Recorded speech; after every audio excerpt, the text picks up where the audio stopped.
Battle is a monster born of inequality and intolerance.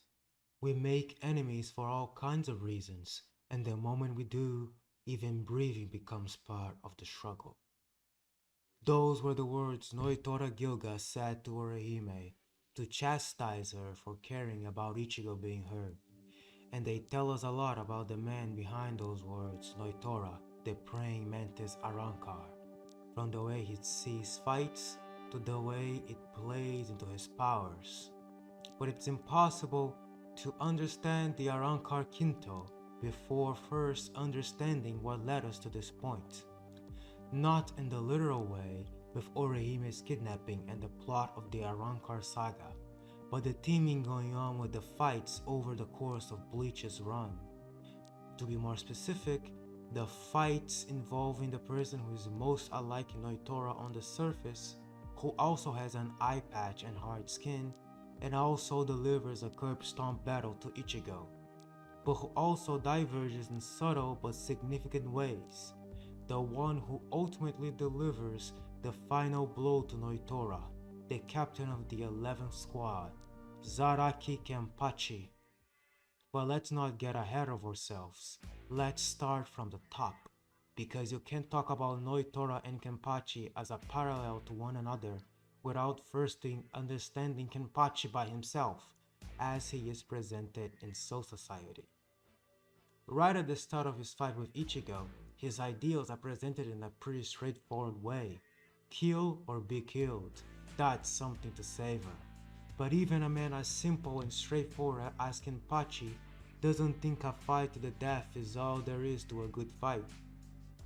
After all, he wants to be challenged, to actually be pushed to his limits. He's disappointed Ichigo can't even cut him at first, and is extremely on board with his revival, despite noting how weird it is from his perspective.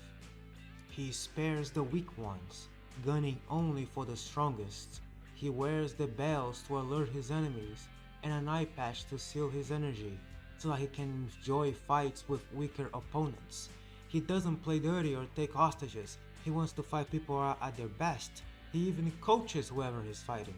He doesn't like to be interrupted. He encourages those who he thinks are weaker to gang up on him, not caring for code, honor, or even sanity. In light of all of this, it's clear Kenpachi not only wants a fight to the death, a fight for the survival of the fittest, as his consistent portrayals as a starving skeleton made of people who died in a war, the Gasha Dokuro would imply, but also a meaningful fight. The forces want to go all out. That is a struggle with a back and forth. And most importantly, as we learn from his fight with Tozen and Ichigo, as well as in Ikaku's flashback, he does not care for the killing itself. That is not his goal at all, only the struggle is. He mortally wounds Tozen and proceeds to tell him to back off and lick his wounds, and with Ichigo he starts simply walking away after delivering a finishing attack. He would rather you live and come back stronger, to give him challenge again, to make him have fun again. That's why he likes Ichigo after all, and is one of the people of the Soul Society with the greatest connection to him, as they not only fought, but Kenpachi then helped his friend save Rukia as payback, because of course he wanted to meet and fight Ichigo again. But let's not get off track. And now we finally have a basic understanding of Kenpachi. We can now go back and look at some of the scenes with Nnoitora to see where they are similar, and most importantly, where the Mantis is different from the undead. Our first two scenes with Nnoitora are contextualized by his flaming misogyny and hatred of women. First of Haribel, then of Orihime. But don't worry, we will get to that. But pushing that out for now, his third scene is actually about his ideas about struggle and strength. He easily dispatches Shad, however he does not kill him, and the reasoning he gives is that it wouldn't be impressive to kill 1,000 ants, which is already an interesting difference between him and Kenpachi. Kenpachi only cared about the opinion of one person, Yachiru, or to be more accurate, both the Yachiru from Kusajishi and the Yachiru from his past, from which the former is named after. But aside from that one person, who Nnoitora has a specific parallel with in Nell already, which we'll get to as well, Kenpachi very explicitly doesn't care about the opinions of others. He even disregards the laws of society itself at the climax of the arc. So despite doing very similar things, claiming the title of strongest, wearing an eye patch, and running around looking for strong people to fight, Nnoitora is already showing a very fundamental difference here. A desire to prove himself, even if it manifests in a similar way to Kenpachi's drive for a worthy fight, it's clearly twisted, somehow even more vicious. It takes a while for him to show up again after dealing with Shad. However, he does make good on his promise to follow a strong spiritual pressure he sends and ends up pulling the rug from under Grimjaw right after his fight with Ichigo ends, showcasing once again a difference to Kenpachi, who never even thought of playing dirty or taking advantage of a weakened enemy. In fact, the opposite was true. He let Ganjo and Hanataro go so that he could fight Ichigo at his best, while Nnoitora is happy attacking both Grimjaw and Ichigo while they're down. And thus, as Orihime calls attention to the fact Ichigo is hurt and not in peak condition, we circle back to the opening quote. Nnoitora is not interested in fighting for its own sake. A battle is a monster born of inequality after all, and thus everything goes, no holding back or playing favorites. And if that's where it stopped, it would have been fine. He looked like Kenpachi, did a lot of Kenpachi-like things, but with a sharper edge, and as it turns out, he believes the opposite ideals took to Kenpachi, thus clicking his previous behavior into place, all making sense in the end.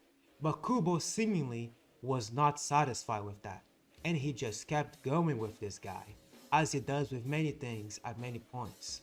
And so will we, but to do so we must first get some general perspective on the Espada and Arrancar as a whole. Right before we are introduced to the Espada, one of the first two Arrancars Ichigo and his friends fight in Hueco says a telling quote about their perspective, after Uryu tells him that Aizen should be afraid of the Quincy. And that quote is, "Lord Aizen fears no one. That is why we flock to his banner. To us, who were born from fear, the path he walks, the path of fearlessness, shimmers like moonlight. He is..." And while he does not get to finish, the implication is clear. After all, Las Noches, Aizen's palace, has a fake sun and blue skies, as opposed to the eternal moon and night of Hueco. Aizen to them shimmers like moonlight because he is like the sun, or at least that's what they think, and what Aizen projects himself as to them. And thus, all of the weaker Arrancar are defined by their devotion to their fake sun god, Aizen, from Loli to Melani to even Dordani, and even some of the Espada like Zumari. But as we move up the ranks of the Espada, they start getting more independent, more of their own beliefs and agendas, less subservient. From Baragon's barely contained desire for revenge and desire to be the king, to Stark thinking nothing of Aizen's ambitions and only following him because it provides something he wants. Powerful friends that won't die in his presence. And in that context, we have Nell, who, like the Espada to carry the number 3 after her, Haribel, is very much the humanitarian, using violence as a means to an end and refusing to kill without reason.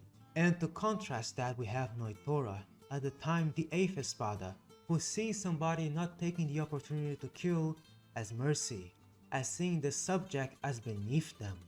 And so they come to blows as their different perspectives cannot be reconciled.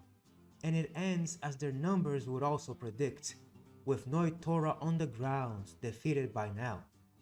And in another scene that once again parallels an earlier one involving Kenpachi, Nnoitora calls for Nell to kill him, but she refuses, claiming that rational beings need reasons to kill, saying that Nnoitora is not a warrior but a beast, and thus she refuses to burden herself with his life. Of course, the direct parallel here is with Ikkaku and Kenpachi, with Kenpachi sparing Ikkaku and telling him to go treat himself, as opposed to Nnoitora, who is disgusted by the same idea when offered by Nell. Speaking of him, Nell's words clearly struck a nerve with Nnoitora, which he claims is because he can't stand the idea of a woman beating a man, but it's clearly a little more focused than that. Of course, I'm not saying he's not a misogynist, but I am saying his intense dislike of Nell for her humanitarianism and mercy grew into general hatred of women. Since the further we go into the past, the more focused his hatred was, and his reasons for tying back to his views on battle rather than general hatred. Now that we are finally talking about Nell, let's first talk about another important parallel between Kenpachi and Nnoitora. Kenpachi too had somebody to define his life, yet Shiro, the only person he ever respected. And while we don't know who that is at the point of his fight with Nnoitora, considering he decided to name a girl after said person, in all the ways Nnoitora parallels Kenpachi, it's a good guess to think Yachiro was a woman, even before that was explicitly confirmed to be the case in the final arc of the series.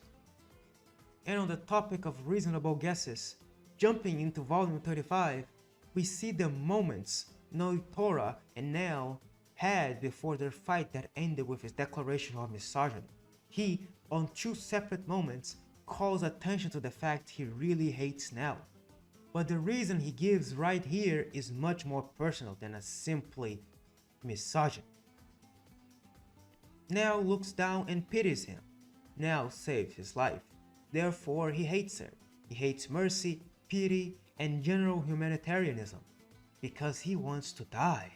And thus, by projecting those things in all women, he comes to hate them, wanting to be killed by one even. Akin to a praying mantis, yearning for the right person to finally murder him. And let's not gloss over that last part because it's really important. Nnoitora Gilga wants to die, because he believes there is no salvation for the eternal suffering of the Arrancars, and thus he wants to die fighting, and to fight he needs strength, and so he follows Aizen, not because he worships him, or because he believes in his ambitions for a new world, but because he gave him more power. That's why he hates Mercy, and Nell, and that in general. And even begins to hate Kenpachi the moment he tries to spare him, because, once again, Nnoitora Gilga wants to die. Fighting a worthy foe that shows no mercy, one that's just like him. And if he doesn't fight such, he will beat the ruthlessness into his opponent by fighting dirty, by being mean, by playing harder and harder into that monster of inequality that is a battle. And carrying all of that, those preconceptions and ideas, that warped perspective of so many years fighting in Hueco Mundo, he met his match in the man that is like him, looking for a worthy foe, but unlike him, one that wants to live, one that wants his opponents to live too, so they can fight again. A man whose mercy isn't humanitarian, but out of a desire to once again meet in battle, but to Nnoitora looked like pity all the same.